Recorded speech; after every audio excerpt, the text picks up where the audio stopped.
Let's talk then about events in recent days. So Israel has been targeting Hezbollah, seen as the UK government as a terror group, but in Lebanon.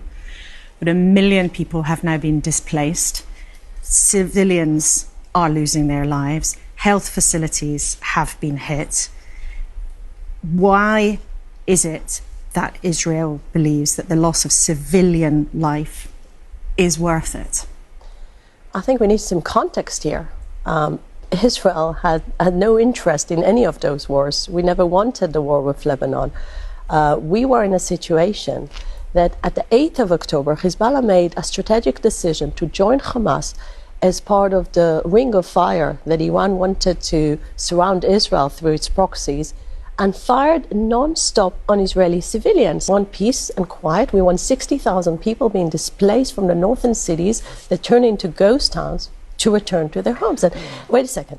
I think just by speaking about civilians, you lose the context of why those civilians had to leave their homes. Because they had ammunition and rockets in their homes that Hezbollah used them as human shields.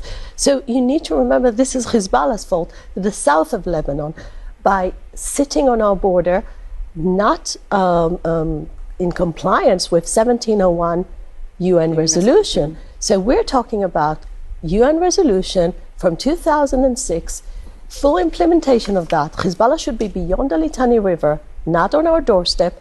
Hezbollah was planning to do the same ground invasion that Hamas planned. Israel cannot afford another 7th of October. But does Benjamin Netanyahu not listen to allies calling for restraint?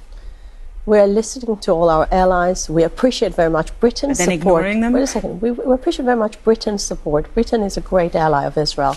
But at the same time, what would Britain do if it was under 10,000 rockets non-stop?